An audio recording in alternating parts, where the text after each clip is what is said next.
It's all happening. The Great Conjunction, the eclipses, the end of 2020, it's on.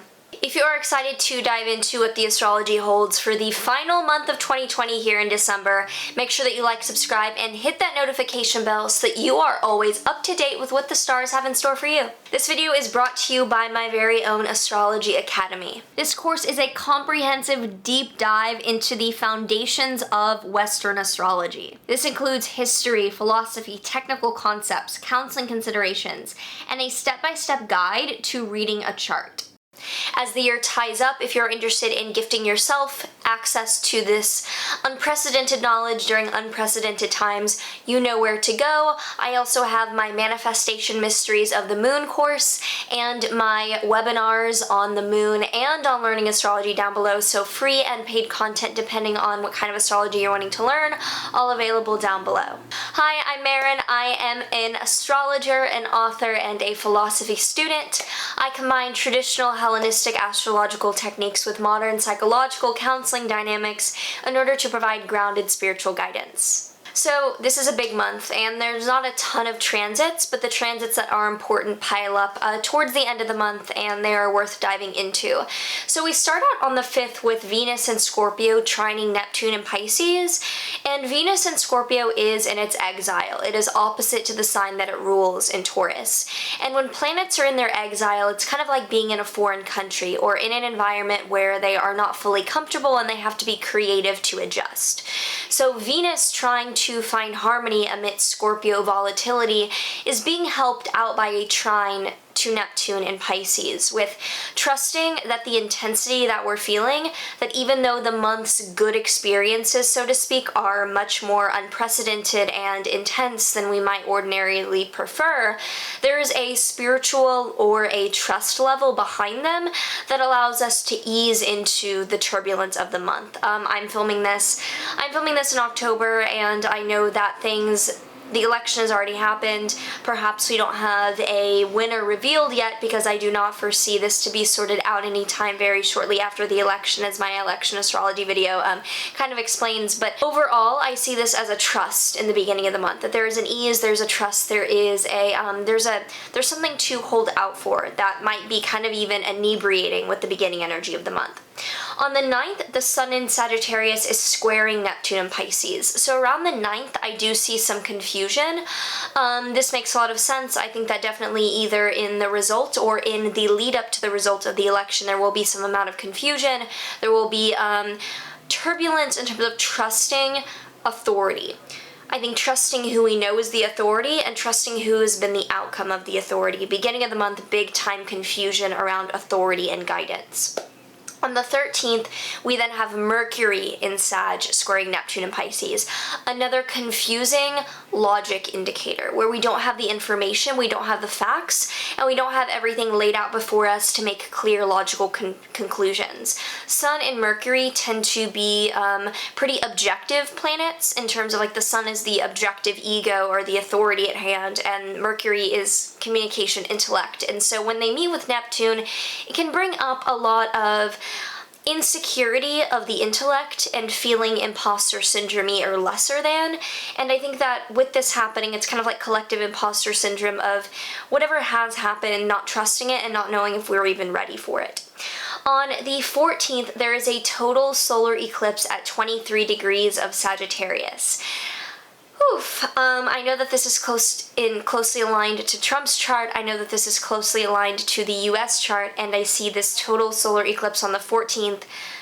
Some shit's coming out. It's not severely harmed by malefics, meaning that it's not as if there's some sort of detrimental breakdown, but solar eclipses do generally indicate a type of falling from grace for an authority figure. Lunar eclipses tend to indicate more about the people, the body of the collective. Solar eclipses, I was born under one, tend to indicate more of the authority or the person in power falling from that power due to having the lid blown off. I think major indications around Trump, just knowing how tightly this plays into his chart and with the US chart, and the way that it plays into the US's chart in terms of established already authority. I think that if he's resisted or he's tried to put up some sort of fight regarding election results that he might not be happy with, oof, yeah, I don't see this, again, I don't see this as like a tumultuous collective. I don't see this as directly tumultuous in terms of the collective. I see this as fallout for an authority figure that then has repercussions for the next 6 months on the collective. On the 18th, there's a Sun-Mercury Cazimi in Sagittarius, so some information is coming to light around the 18th, so by the end of the month there's some clarity, not solution, but rather enlightenment, clarity, particularly around the lead-up information, or the theories that people held about what was going on might be proving to be false. Because on the 21st, is the big day of the Great Conjunction of Jupiter and Saturn in Aquarius. I have a full video on the Great Conjunction that has come out if you would like to hear more about the meeting of the two furthest visible planets, expansion and knowledge in Jupiter, and structure and challenge in Saturn. When they meet, it is marking a new epoch of reality. It has the structure of Saturn and the growth of Jupiter. However, in their proximity to Pluto, I'm vocal about my worries about totalitarianism. I think that this is indicating more freedom and more authority in place. I think that this is indicating both the air sign age of more intellectual ingenuity and the air sign crackdown of now there is more regulation, for better or for worse, in the realm of the ideas. And I don't see the 21st as the exact day to look out for necessarily, but the 21st into January as really being structured as a preview of what the next 200 years might be toned by, especially the next 3 years as we adjust into that. On the 21st through the 25th, we have Mars in Aries squaring Pluto in Capricorn for its final little burst through Aries for Mars. And Mars square Pluto is very well matched opponents of the underdog of Mars and like the big corporation of Pluto, where they're meeting, and it's a duel between raw strength of Mars and manipulated, underhanded, psychological power play with Pluto. Mars is this guy with the machete. It is the guerrilla warrior. And Pluto is the guy in the office halfway across the world with his button on the trigger, where it's a difference in fighting style, but both can cause harm in different ways. And so when Mars and Pluto are square, frankly, I do worry about military action around the end of the month. So around Christmas time, I worry about military action. And I also worry about a small person going up against a huge warrior, and that leading to public tension and conflict. I think that there's a lot to be hashed out here politically, and I hope to be doing that more in like other outlets right now, so this can be more of an overview.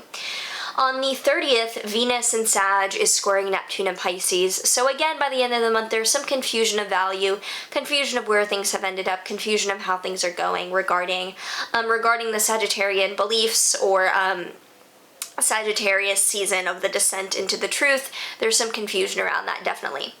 Finally, on the 31st, we have a full moon at 8 degrees of Capricorn, and I have a full video on this that will be or is already up. This is the first full moon in Capricorn that we have had without the nodal axis there, so it'll be interesting to see what a full moon in Capricorn feels like without the south node sucking and making it even more sober.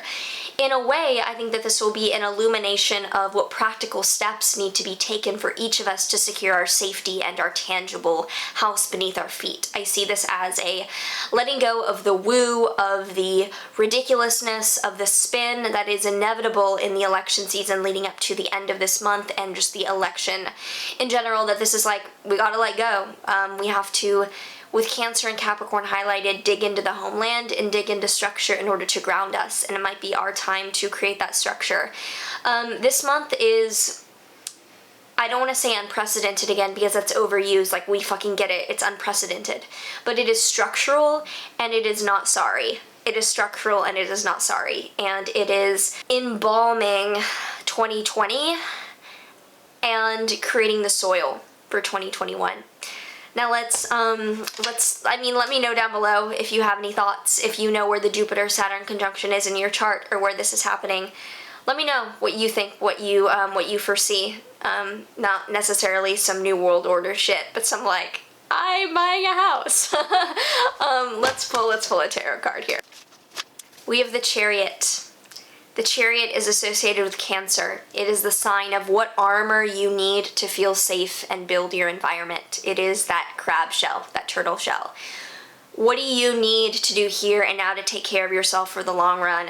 Build your Chariot. Build that here. It is the time for building. We've had a breakdown of the past fucking, year, but it's been a build up to this breakdown, and now it's finally a time to ground down something new with the same sobriety that we've had, but it's new oriented. Next, let's pull an astrology card from my new astrology deck. Let's see what astrology card comes up. 10th house, career, social status, reputation, ambition.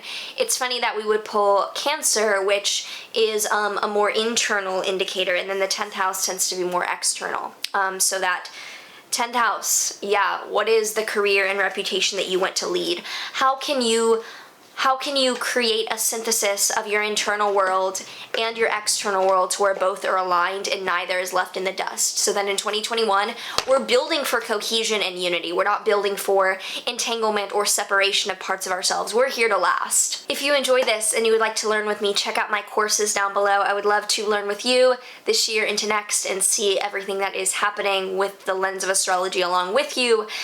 Check out Rashi, my website, to post your services if you are a spiritual healer during this time looking to post. Like, subscribe, do all of the things. Let me know down below any thoughts you have. As always, but especially right now as we enter 2021, sending all the love. See you in the next one.